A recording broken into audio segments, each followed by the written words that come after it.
Semangat pagi, salam sejahtera buat kita semua.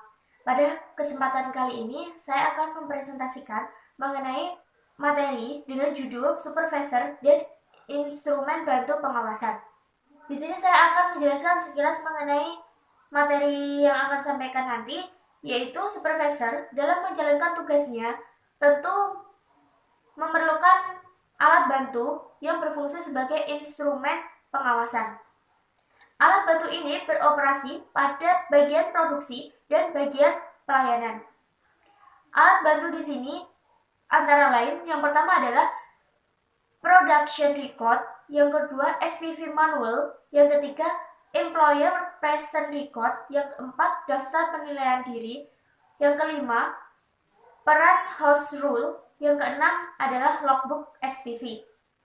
Baik, langsung saja kita menuju pada presentasi pada pertemuan kali ini. Production record. Production record itu sendiri adalah catatan produksi. Production record itu terbagi menjadi dua. Yang pertama adalah bagian produksi, yang kedua adalah bagian pelayanan. Bagian produksi itu terbagi menjadi dua section. Yang pertama adalah bar dan kitchen. Sedangkan pada bagian pelayanan itu terbagi menjadi tiga. Yang pertama adalah resepsionis, marketing, dan restoran. Pada bagian produksi, setiap hari kerjanya mengeluarkan catatan produksi.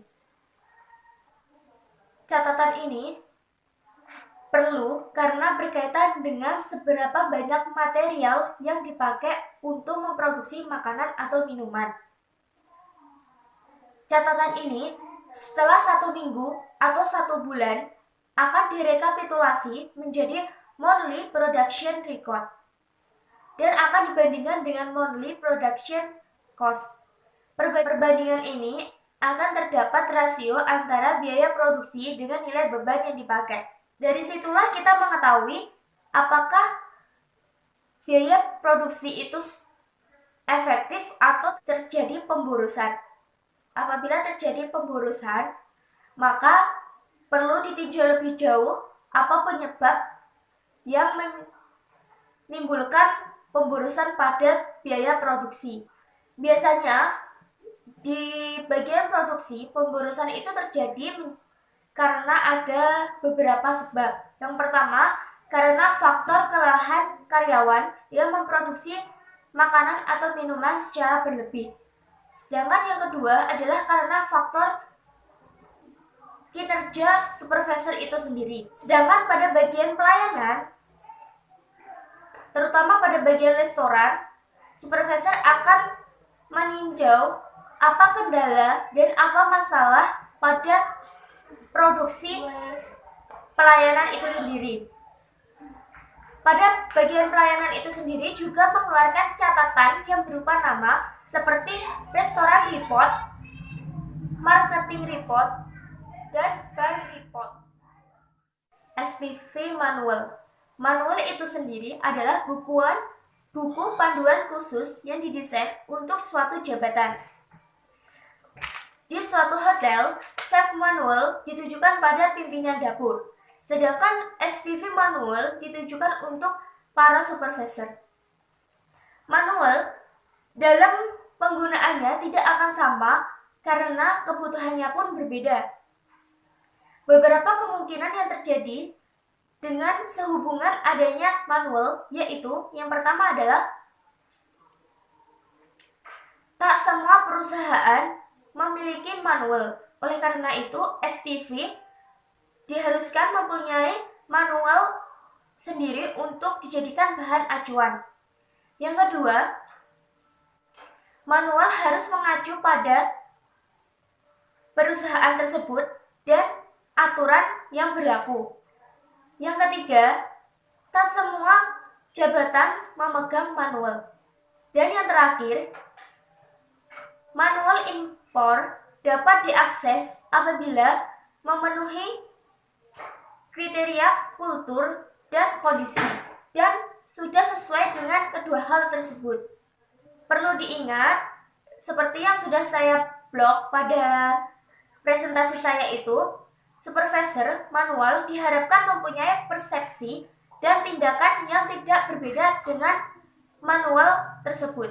Oleh karena itu, supervisor manual harus sesuai dengan prosedur yang berlaku dan harus sesuai dengan tatanan yang berlaku juga di dalam suatu perusahaan.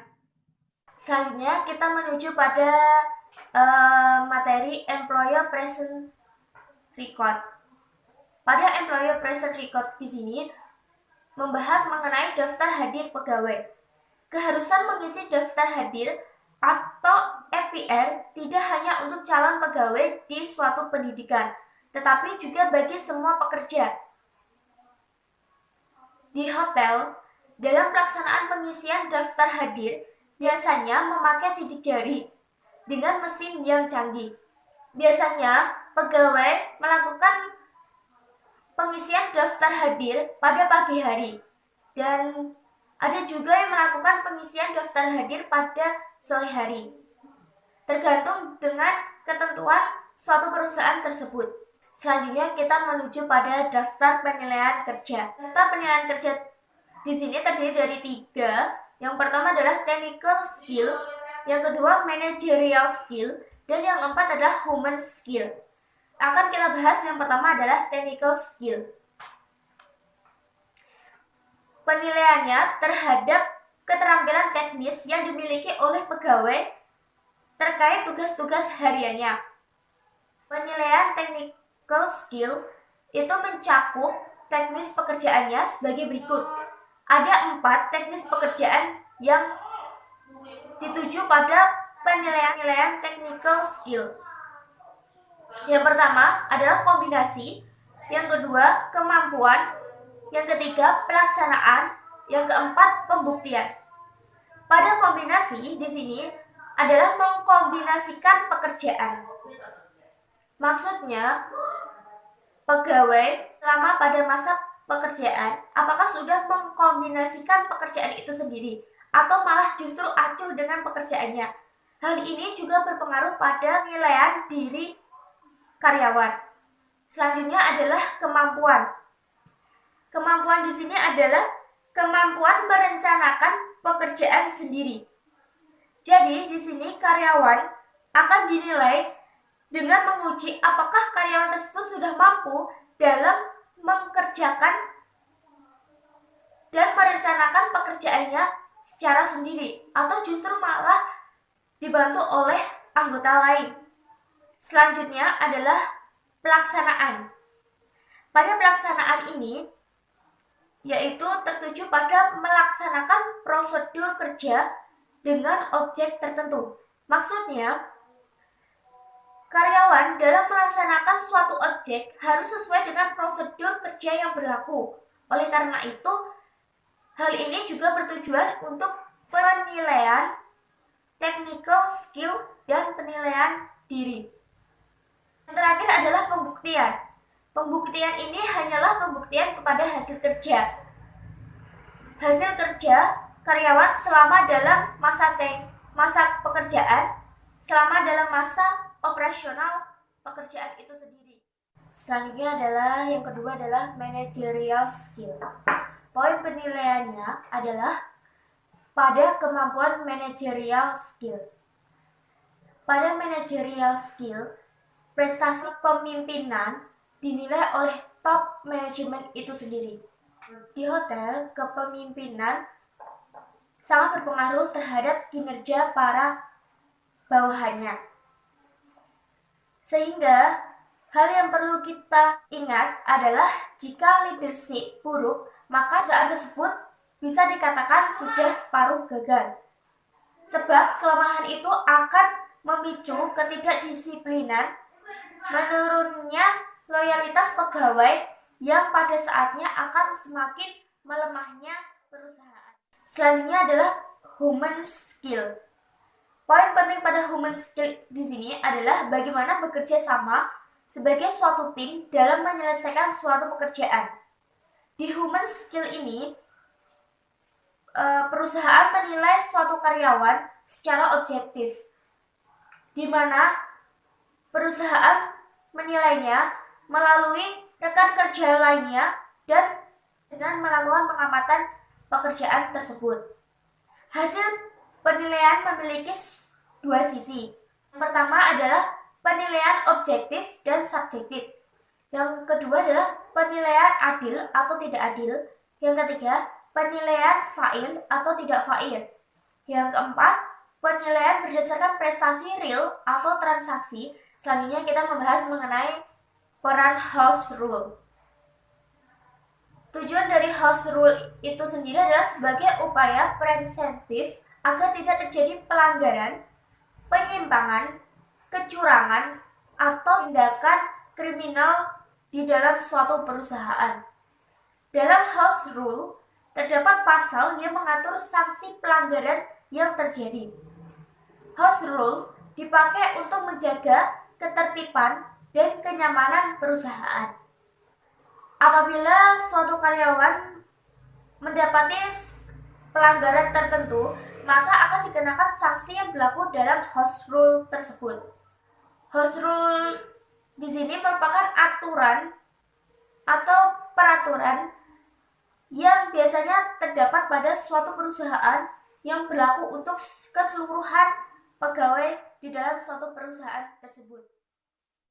Yang terakhir ini adalah kita membahas mengenai logbook supervisor. Logbook SPV di sini mempunyai fungsi penting dalam komunikasi antar SPV.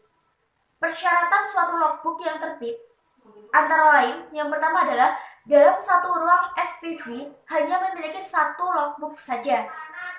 Yang kedua, logbook ini harus diisi secara benar dan tertib, karena logbook ini berisi informasi yang digunakan oleh SPV tersebut.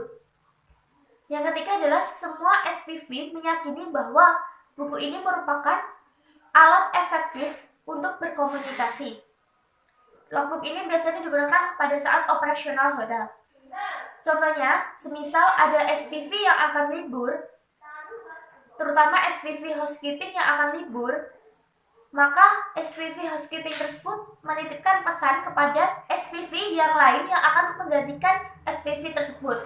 Isi pesan tersebut berisi mengenai kendala atau masalah yang terjadi pada hari itu, sehingga SPV yang menggantikan SPV housekeeping yang libur akan segera memperbaiki permasalahan tersebut.